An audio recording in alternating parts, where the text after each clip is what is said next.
Assalamualaikum warahmatullahi wabarakatuh, brother and sister. Di episode 337 Guru Gembul, saya subscribernya Guru Gembul, juga membuat judul yang menggelitik bagi kita, khususnya para penggiat ekonomi syariah, bahwa bunga bank itu halal. Beliau mengatakan bahwa bank itu secara besaran boleh menerima kelebihan atas pembiayaan atau atas pinjaman yang dia berikan, karena ada pengorbanan waktu, karena ada sesuatu yang dia berikan kepada para debiturnya dan dia berhak atas itu. Menurut beliau adalah halal, dan itu juga ternyata dipraktekkan oleh bank syariah juga, dan menganalogikan bank konven dan bank syariah adalah sama. Apakah begitu? Mari kita simak.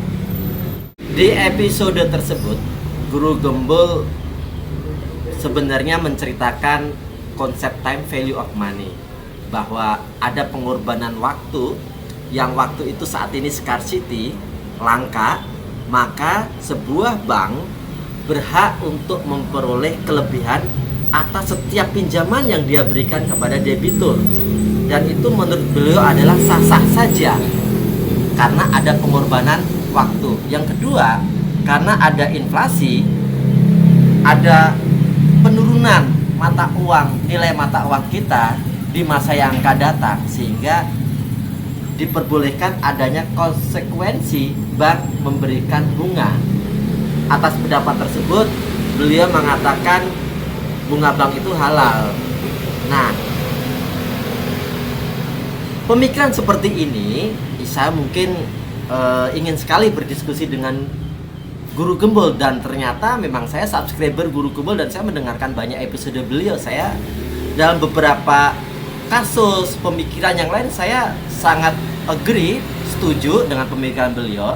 Namun ternyata ilmu itu bisa saja dikuasai oleh satu orang menguasai 1, 2, 3 ilmu, tapi sebenarnya satu orang tersebut belum tentu menguasai ilmu XYZ gitu ya. Jadi mungkin maaf nih Guru Gembul, saya ingin mengklarifikasi bahwa pada dasarnya bank syariah itu tidak mengenal konsep time value of money, tidak mengenal konsep bahwa setiap waktu yang berjalan maka harus diikuti dengan peningkatan nilai nominal sebuah mata uang. Tetapi bank syariah itu sesungguhnya menerapkan konsep economic value of time, bahwa nilai mata uang itu hanya akan bertumbuh jika dan hanya jika uang itu bisa memberikan value added di dalam ekonominya. Artinya apa? Artinya bank syariah itu setiap kali memberikan pembiayaan kepada debitur atau nasabah, maka pembiayaan itu harus dalam bentuk tijaroh. Baru bank syariah itu boleh mengenakan tambahan. Tentu ini berbeda Pak Guru Gembul antara transaksi tijaroh dengan transaksi tabaruk. Mungkin mohon maaf Pak Guru Gembul perlu membedakan antara tabaruk kontrak dengan tijaroh kontrak. Di bank syariah manapun, seluruh kontrak yang sifatnya tabaruk, qard contohnya adalah pinjaman, qardun hasan saja, maka bank syariah nggak boleh menerima tambahan sedikit pun, dan tidak boleh mengakui itu sebagai keuntungan bank. Itu haram. Setiap tambahan atas tabaruk kontrak adalah haram.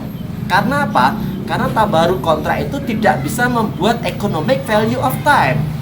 Yang bisa membuat economic value of time adalah tijaroh kontrak. Sedangkan pada tijaroh kontrak, inilah kontrak-kontrak yang bisa menciptakan economic value of time dari sebuah uang. Sehingga bank syariah setiap kali dia menggunakan transaksi tijaroh kontrak, contohnya murabahah, musyarakah, mudharabah, ijarah, musyarakah mutanakiso, IMBT dan sebagainya, maka bank syariah sesungguhnya boleh mendapatkan keuntungan baik dalam bentuk bagi hasil, kalau itu natural uncertain contract, atau dalam bentuk margin jika itu adalah certain contract based on jual beli, dan itu halal. Wa akhalallahu bai'a wa harrama riba. Allah menghalalkan jual beli dan mengharamkan riba. Bahkan Allah pun mempertegas firman-Nya, Allah menghalalkan jual beli dan mengharamkan riba. Allah tidak berfirman Allah menghalalkan bagi hasil dan mengharamkan riba. Enggak, karena Allah tahu antara jual beli dengan riba itu tipis. Perbedaannya tipis. Perbedaannya adalah atas kontrak-kontrak tersebut. Makanya kalau di bank syariah banyak kontrak. Ada kontrak tabaruk kontrak, tijarah kontrak, tabaruk kontrak, banyak macam-macam kontraknya, tijarah juga banyak. Kalau di bank konven, kontraknya satu, akad kredit. Bentuk dokumennya promissory note, tanda terima uang, tanda terima hutang. Di bank syariah tidak beda. Nah, kemudian kalau kemudian masyarakat mempersamakan bank syariah dan bank konven karena misalkan benefit yang diperoleh, kok bank konven lebih murah dibanding rate-nya pembiayaan di bank syariah. Nah, ini sebenarnya membandingkan nggak apple to apple. Atau mungkin teman-teman bisa lihat deh, skala ekonomik tertentu itu bisa menghasilkan efisiensi tertentu. Bank syariah itu skala ekonomiknya itu belum nyampe 8%. Bahkan tahun ini 8% gitu kan. Sebelumnya 5 tahun di bawah 5% selama berapa puluh tahun gitu ya. Skala ekonomik itu masih kecil, sehingga belum mampu menciptakan efisiensi. Karena tidak mampu menciptakan efisiensi, ya tentu jualnya agak mahal. Sedangkan di bank konvensional itu skala ekonomik itu besar gitu loh, hampir 20 kali lipat dari skala ekonomiknya bank syariah. Tentu efisiensinya itu adalah 20 kali efisiensi dari bank syariah. Logiknya begitu. Logiknya harusnya bank konvensional tuh rate-nya tuh harusnya 20 kali lebih murah daripada bank syariah. Tapi kan nyatanya enggak. Bahkan sekarang ketika bank syariah itu economic value economic scale-nya aja, skala ekonomiknya baru mencapai 8%. Saat ini sudah banyak loh bank syariah itu yang secara rate itu sama dengan bank konvensional. Tapi ya tentu saya masih meyakini bahwa bank syariah lebih halal, lebih jelas keinginan untuk membersihkan diri dari sisi pengelolaan keuangannya dibanding bank konvensional. Dan itu sekarang loh rate-nya juga sudah bisa compete gitu ya. Padahal skala ekonomiknya 8% banding 92%. Nah, itu kan harus fair nih perbandingannya. Harus apple to apple membandingkannya gitu.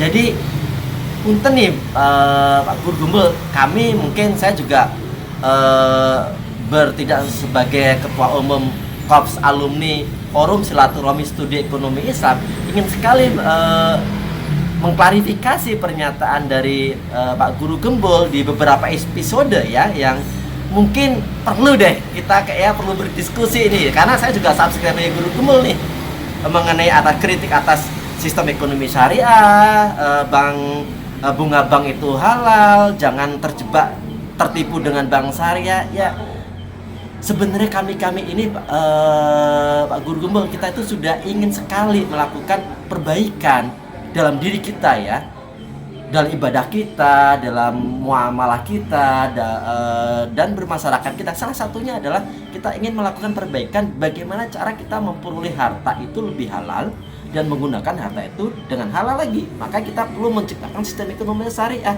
dan salah satunya di sana ada instrumen keuangan syariah, termasuk salah satu bank syariah. Itu yang kami rintis. Kalau memang ada banyak kritikan solusi, oke, itu bagus untuk membangun kita, introspeksi kita. Namun bagaimanapun kita tetap harus mengapresiasi segala sesuatu ikhtiar untuk melakukan perbaikan diri yang menuju ketakwaan. Itu saja. Salam, saya Siddiq Haryono. Jangan lupa mencari cinta Tuhan. Wassalamualaikum warahmatullahi wabarakatuh.